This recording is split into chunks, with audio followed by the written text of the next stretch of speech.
오늘은 추수감사주일입니다. 예, 우리가 1년에 한 번씩 또 하나님 앞에 감사함으로 또 우리 나아가는 그런 절기입니다.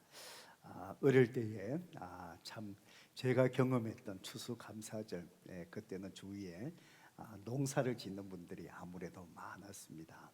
그래서 배추 농사 하시는 분들은 또 가을에 추수하면서 가장 밭에서 큰 것들, 그걸 이렇게 정성껏 준비해서 오늘 이렇게 제단에 두르고, 또 어떤 분은 무후, 또 가수원을 하신 분들은 또 사과 과일 중에서 가장 큰 것들, 이렇게 해서 정말 추수라는 그 의미가 참 마음에 닿았던 그런 생각이 납니다.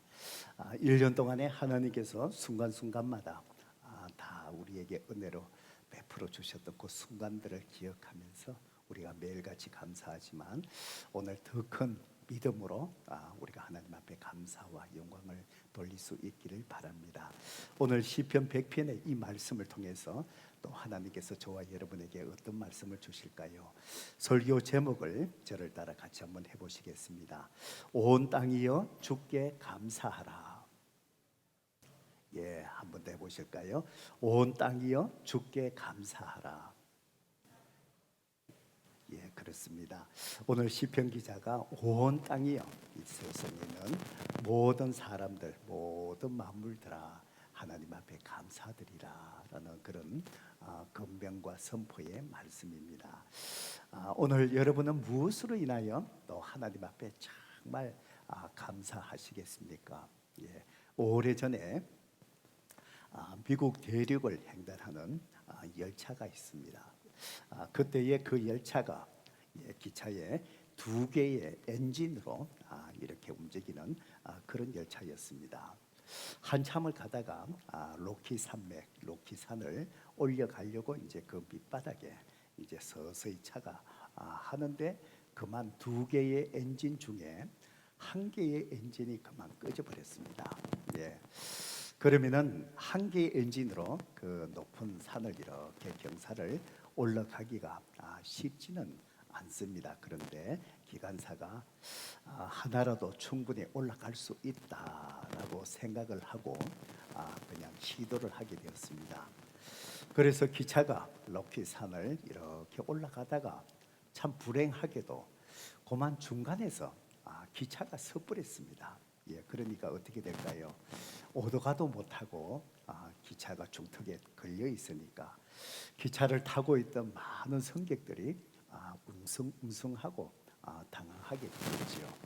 그때에 기관사가 안내 방송을 통해서 승객들에게 이렇게 얘기를 했다고 합니다. 성경 여러분, 알려드릴 두 가지 뉴스가 있습니다. 한 개는 좋은 소식이고 또 하나는 나쁜 소식입니다. 그러면서 나쁜 소식은 우리 기차가 두 개의 엔진이 다 꺼져버려서 더 이상 이 기차가 움직일 수 없다라는 것입니다. 그리고는 또 하나 좋은 소식이 있는데 그 좋은 소식은 바로 우리가 타고 있는 마이크를 바꿔주실래요? 타고 있는 이 기차가 다행히 비행기가 아니라는 사실입니다. 이런 얘기를 했습니다. 그 얘기가 바로 뭐지요? 좋은 소식은 만약에 타고 있는 이 기차가 기차가 아니고 비행기였다면 엔진이 주세요. 두 개 다가 꺼져버리면 어떻게 되겠습니까? 사람들이 땅에 떨어져서 다 이렇게 죽게 되겠지요. 그러면서 이 소식을 들으면서 기차에 타고 있던 승객들이 당황스러웠지만은 재치 있는 이 기관사의 안내 방송에 사람들이 그래도 마음이 웃음이 이렇게 깃들면서 분위기가 좀 안정되었다고 합니다. 때로는 우리가 살아가면서 산을 오르다가 기차가 중간에서 이렇게 서버리는 것처럼 우리 인생 속에 이런 어려움의 경우를 만날 때가 있을지 모르겠습니다. 그렇지만은 당황스러운 상황 속에서도 이렇게 정말 비행기가 아니어서 다행입니다라고 하는 것처럼 우리가 감사의 조건을 잘 찾아서 하나님 앞에 감사할 수 있다면 우리는 어떤 환경 속에서도 눌리지 않고 또 하나님 앞에 감사할 수 있는 환경을 넘어설 수 있는 그런 삶을 저와 여러분이 살아갈 수 있을 줄로 믿습니다. 그래서 우리 데살로니가전서 5장 18절의 말씀 같이 한번 읽어볼까요? 읽어봅니다. 시작. 범사에 감사하라. 이것이 그리스도 예수 안에서 너희를 향하신 하나님의 뜻이니라. 그래서 우리 주님은 범사에 감사하라. 그 명령하시고 하나님의 뜻이다라고 말씀합니다. 그래서 저와 여러분이 1년을 돌아보면서 우리가 어떤 환경에 있다 할지라도 오늘 이 아침에 하나님 앞에 범사에 모든 것에 의해서 감사할 수 있는 그 믿음으로 저와 여러분이 감사할 수 있기를 주님의 이름으로 축복합니다. 오늘 우리가 읽었던 이 시편 100편의 이 말씀은 우리가 범사에 감사하는 것 절대로 쉽지 않지요. 범사에 감사할 수 있는 그 근거를 오늘 이 시편 기자가 오늘 우리에게 말씀해 주고 있습니다. 오늘 이 시편 100편의 이 말씀은 이스라엘 백성들이 하나님 앞에 감사의 예물을 봉헌하기 위해서 성전 뜰에 이렇게 통과할 때에 그때 그들이 입술로 들어서 함께 찬송했던 그 찬송의 시입니다. 그래서 이 시편 기자가 온 땅에 있는 모든 백성들이 우리가 하나님 앞에 함께 감상하십시다 그러면서 성전 안으로 들어가면서 찬송했던 그런 찬송입니다. 우리 1절의 말씀을 함께 볼까요? 온 땅이여 여호와께 즐거운 찬송을 부를지어다. 그러면서 기쁨으로 여호와를 섬기며 노래하면서 그의 앞에 나아갈지어다. 함께 그렇게 외치면서 이제 4절의 말씀에 감사함으로 그 문에 들어가며 궁정에 또 찬송함으로 그의 궁정에 들어가서 그에게 감사하며 그의 이름을 송축할지어다. 여기에서 감사함으로 그의 문에 들어가며 이 문이 바로 뭐냐? 성전의 문입니다. 우리 같으면 예배실에 들어오는 문이겠지요. 파킹장부터 쭉 들어오십니다. 그리고 이 궁정은 바로 여러분이 머물고 있는 이 성전입니다. 그러면서 이 성전에 오늘 추수감사절 같으면 오늘 이 성전에 들어오면서 그들이 외칩니다. 우리가 하나님 앞에 들어가면서 이 성전 문전에서 감사하십시다. 그리고는 하나님 앞에 나와서 이 예배실에서 우리가 모든 것에 이루어내어 하나님 앞에 감사함으로 영광 돌리자. 오늘 이렇게 찬송하는 것입니다. 오늘 이 찬송이 오늘 우리가 추수감사절을 맞이해서 예배드리는 저와 여러분을 향한 이 겉면의 말씀이고, 오늘 우리가 바로 이 자리가 1년의 우리의 삶을 돌아보면서 하나님 앞에 정말 감사함으로 우리가 함께 선포하며 오늘 또 하나님 앞에 예배드려야 될 우리의 모습일 줄로 믿습니다. 성도 여러분, 범사에 감사하는 것 절대 쉽지 않습니다. 여러분 삶 속에 힘든 일이 있었지요, 어려운 일이 있었지요. 지금도 여전히 또 여러 가지 염려와 걱정 속에 있을 줄로 믿습니다. 우리는 이 가운데서도 어떻게 오늘 이 추수감사절에 하나님 앞에 그럼에도 불구하고 감사할 수 있겠습니까? 우리가 범사에 감사할 수 있는 그 근거가 무엇이겠습니까? 오늘 시편 200편의 이 말씀 속에서 하나님은 우리가 범사에 감사할 수 있는 그 근거, 오늘 두 가지를 우리에게 말씀해 주십니다. 오늘 이것을 마음에 새기고 우리의 환경이 어떠하든지 간에 오늘도 감사함으로 하나님 앞에 함께 나아갈 수 있기를 주님의 이름으로 축복합니다. 먼저는 3절의 말씀입니다. 우리가 범사에 감사할 수 있는 그 근거, 첫 번째 이유는 바로 뭐냐? 바로 하나님께서 나의 주인이 되셔서 정말 지금까지 나를 돌봐주셨던 그 하나님의 은혜, 그 하나님이시기에 내 상황이 어떠하든지 간에 우리가 하나님 앞에 감사하자라고 그렇게 말씀합니다. 우리 3절의 말씀 우리 같이 한번 읽어볼까요? 읽어봅니다. 시작. 여호와가 우리 하나님이신 줄 너희는 알지어다. 그는 우리를 지으신 이요 우리는 그의 것이니 그의 백성이요 그의 기르시는 양이로다. 시편 기자는 우리가 하나님 앞에 이렇게 감사해야 될 이유를 얘기합니다. 하나님이 어떤 분이시냐? 그분이 우리를 지으신 분이 아니냐. 우리는 그의 것이다. 그분에게 속한 자들이다. 그런데 하나님이 우리를 어떻게 돌봐주셨느냐? 우리는 그의 백성이고 우리는 그의 기르시는 양이로다. 그러니까 이 고백이 바로 무엇이지요? 정말 우리의 삶을 돌아보니 하나님이 나의 주인 되시고 목자가 되셔서 목자가 양을 돌보듯이 내 삶을 돌아보니 하나님께서 그렇게 나를 돌보아 주셨던 그 하나님의 은혜의 손길, 그 하나님이셨기에 성도 여러분, 온 땅이요 우리가 어떤 상황에 일지라도 그럼에도 불구하고 하나님께서 나를 양으로 삼으시고 돌봐 주신 그 은혜에 감사함으로 하나님 앞에 영광 돌리자. 여러분 동의하십니까?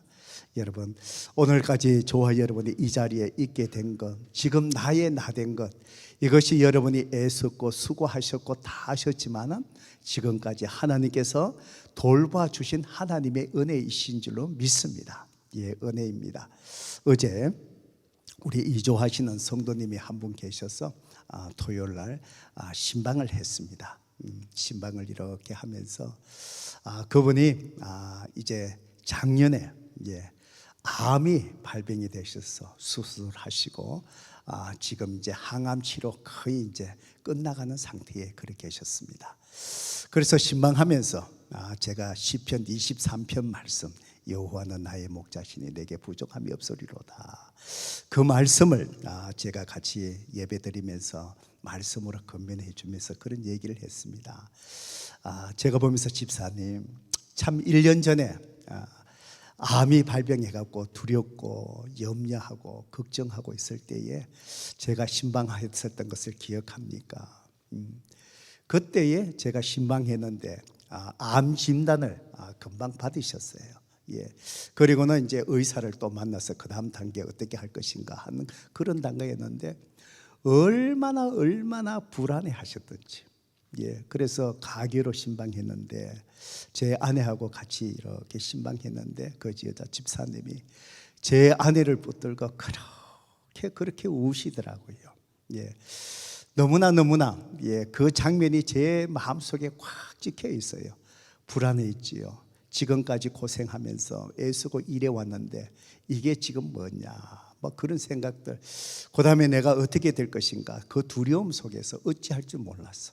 그래서 어제 제가 이렇게 예배드리면서 지금 보니까 항암 치료 다 끝나가고 힘든 상태였지만 그때의 얼굴을 비하면 참 얼굴이 편하세요. 하나님의 은혜입니다. 그러면서 그 말씀을 나눈 적이 있습니다. 그러면서 성도 여러분, 하나님은 저와 여러분을 어떤 관계로 표현하지요? 양이다. 하나님이 기르시는 양이다 라고 말씀하십니다.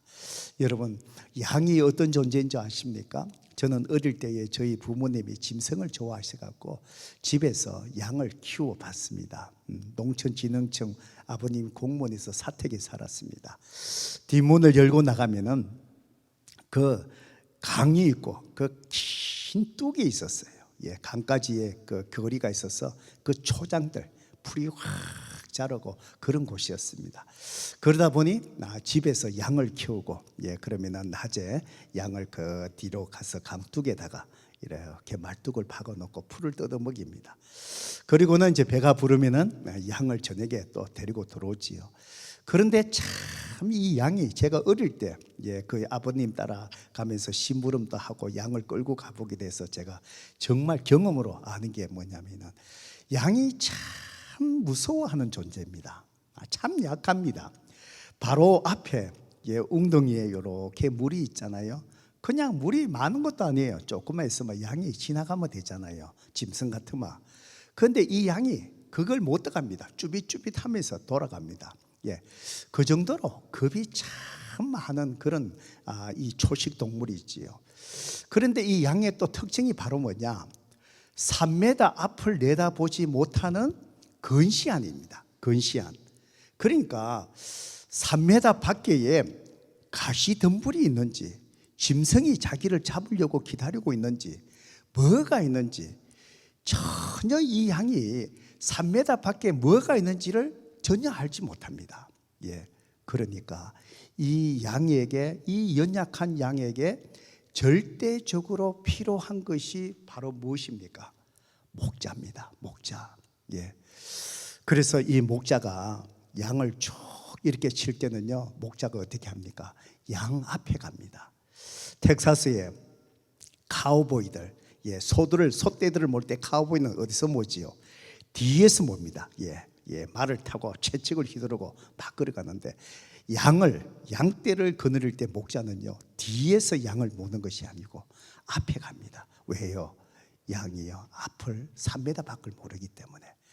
그래서 목자가 앞에서 이렇게 지팡이를 잡고 가면은 양은요, 앞에 있는 양은 그 목자를 보고 따라가는 거예요. 예. 그래서 뒤에 있는 양들은 목자가 보이지 않지요? 예. 그러면은 앞에 있는 양들이 가는데 엉덩이를 보고 따라가는 거예요.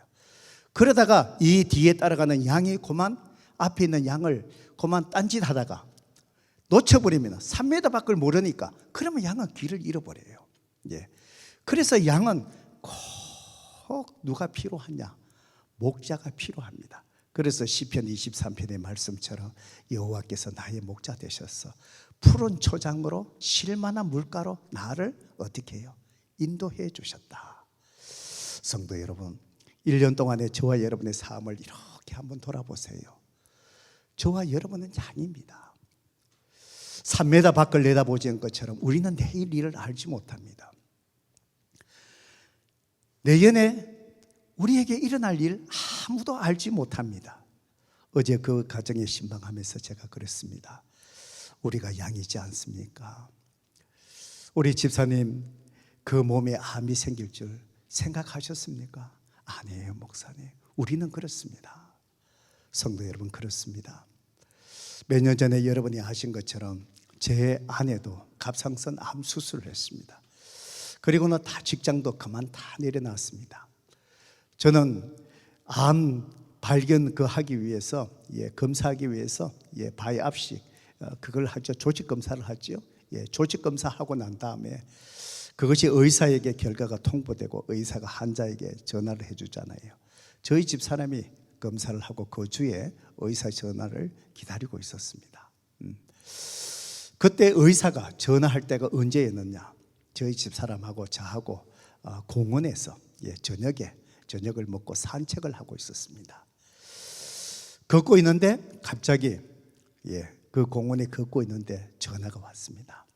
딱 직감이, 의사가 결과를 보고 이제 연락을 해주구나. 그래서 제 아내가 전화를 이렇게 탁 받고 저는 한 걸음 멀리서 이제 아내의 표정을 보는 거예요.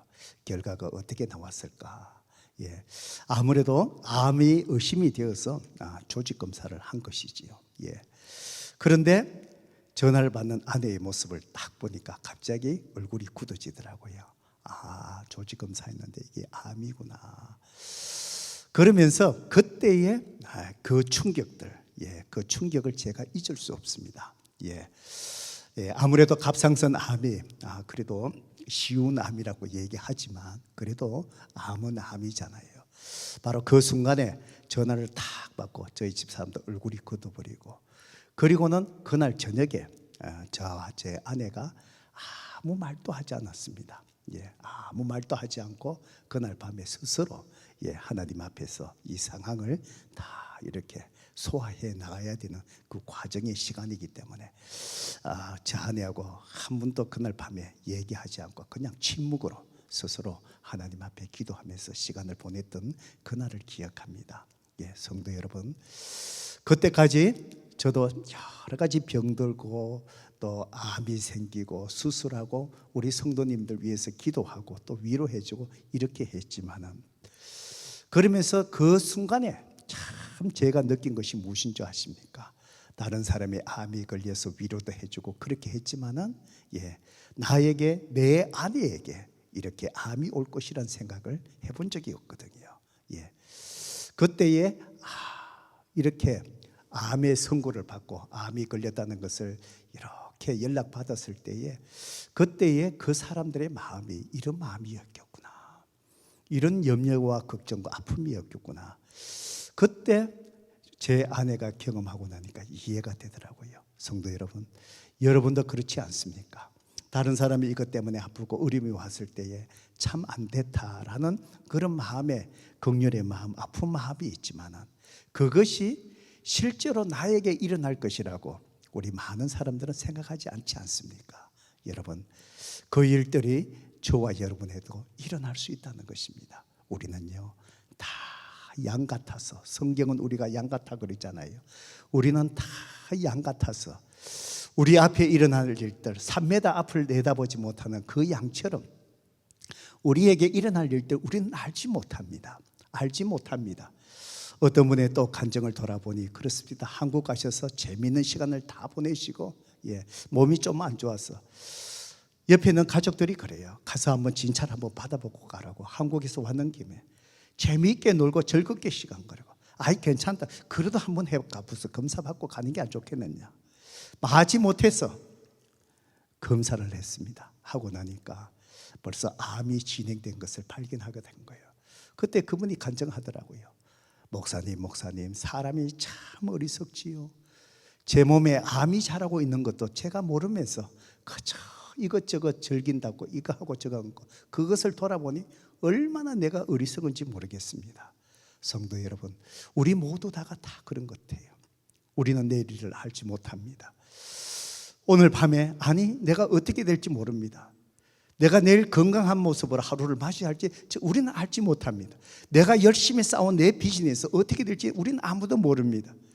우리가 사랑하는 내 자녀, 내일 일을 어떻게 될지 알지 못합니다. 그래서 우리가 자녀들 자랑하지 마라 그러잖아요. 내 자녀가 내일 어떻게 될지 모르니까요. 우리는 내일 일을 아무것도 모릅니다.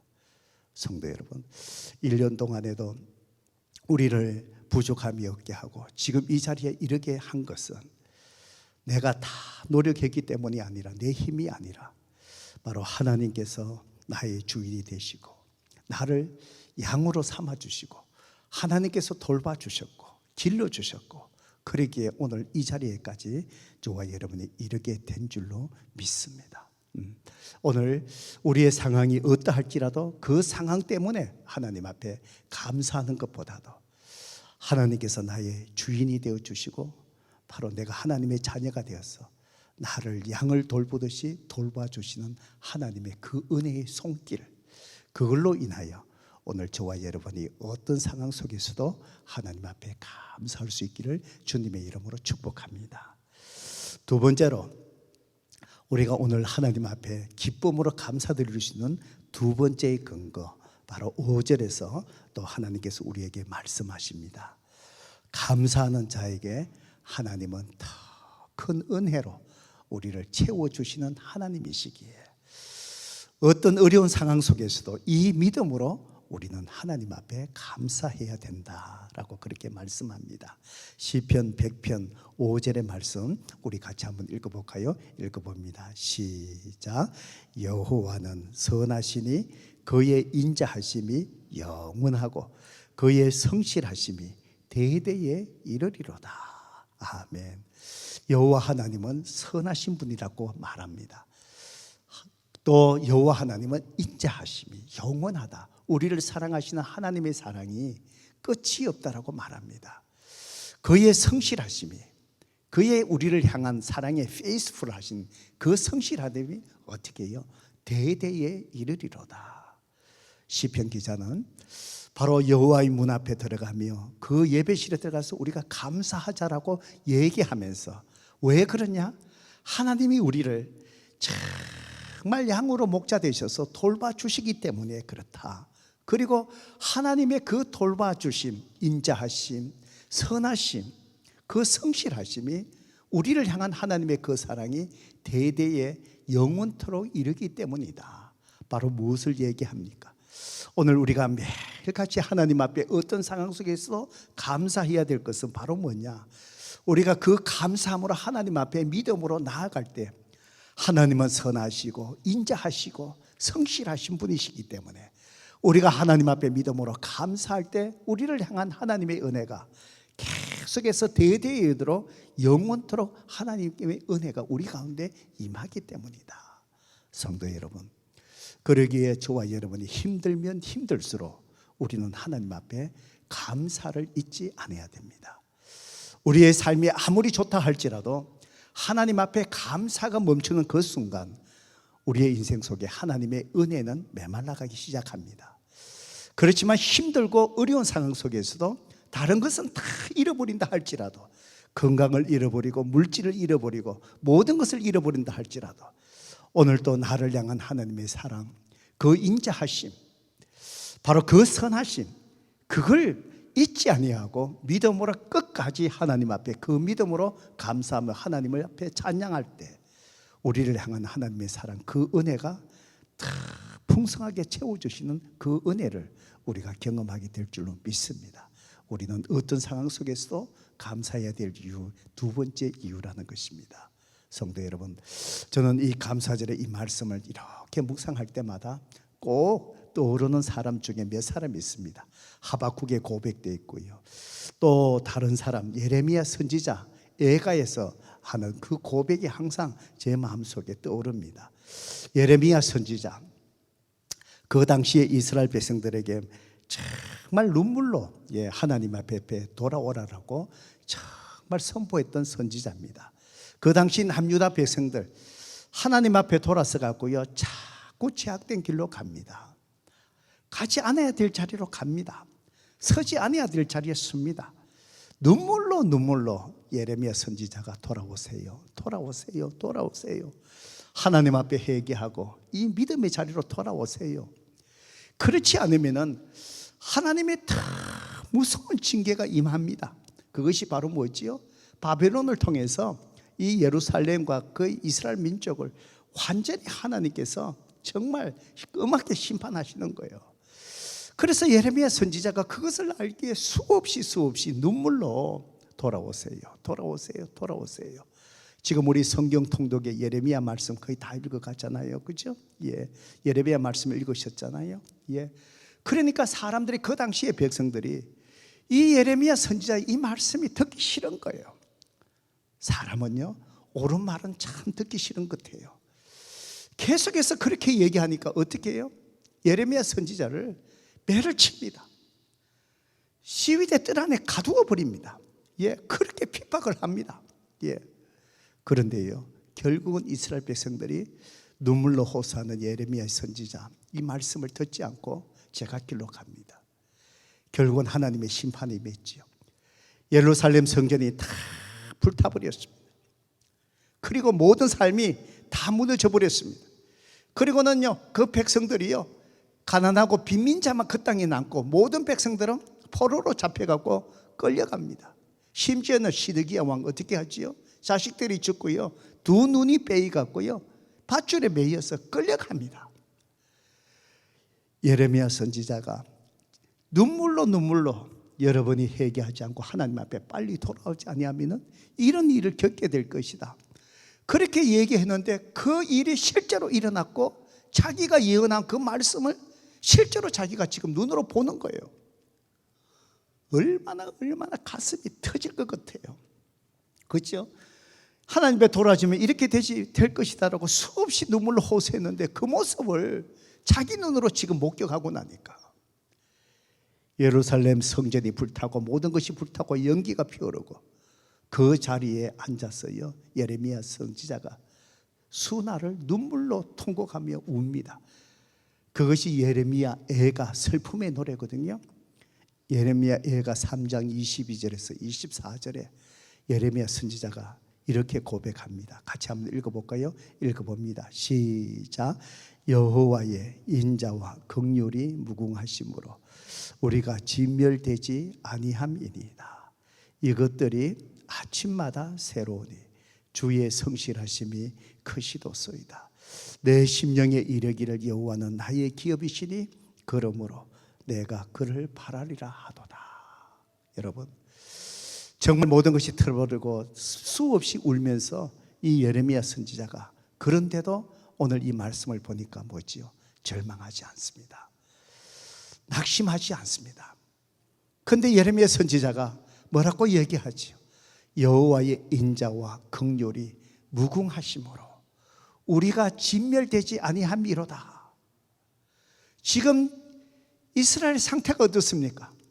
다 진멸되었습니다. 다 없어졌습니다. 백성이 포로로 잡혀갑니다. 다 무너졌습니다. 그런데도요, 예레미야 선지자가 지금 다 무너졌는데도 우리가 무너지지 않았다, 진멸되지 않았다, 실패하지 않았다 그럽니다. 왜 그렇습니까? 다 무너진 그 상태에서 여호와 이 예레미야가 어떤 하나님을 기억합니까? 여호와의 인자와 긍휼이 무궁하심으로. 그럼에도 불구하고 우리를 향한 하나님은 정말 우리를 사랑하시고 긍휼, 우리를 불쌍히 여기시는 하나님의 사랑, 인자와 긍휼이 무궁 끝이 없도다.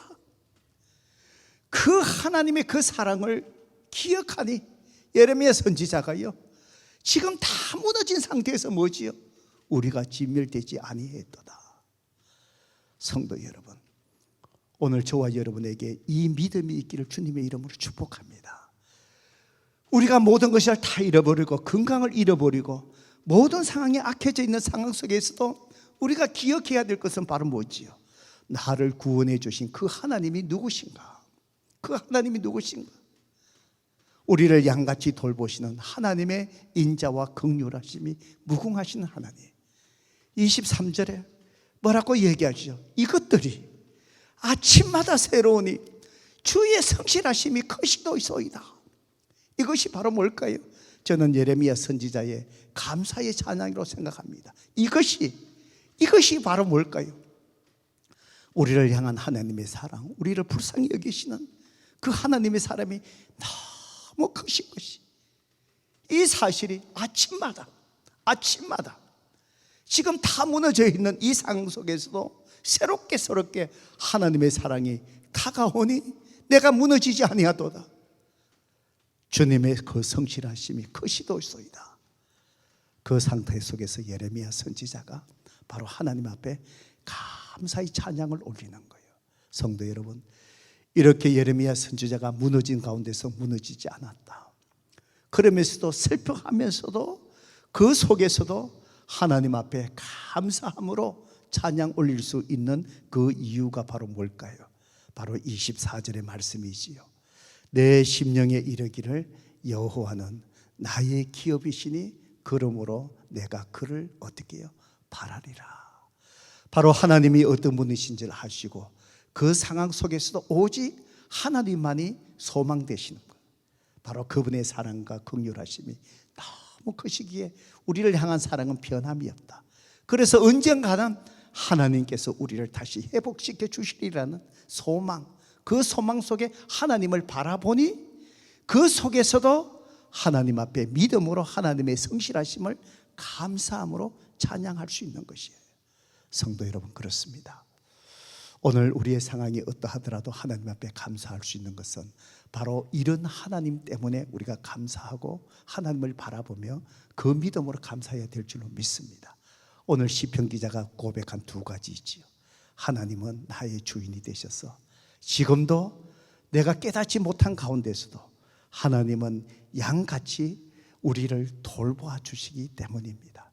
그리고 하나님은 믿음으로 내가 이렇게 감사할 때 이스라엘 백성들을 나중에 다 그 사랑으로 회복시켜 주신 것처럼 더 큰 은혜로, 믿음으로 감사할 때 더 큰 은혜로 나를 새롭게 하여 주시고 회복시켜 주시는 하나님이시기 때문입니다.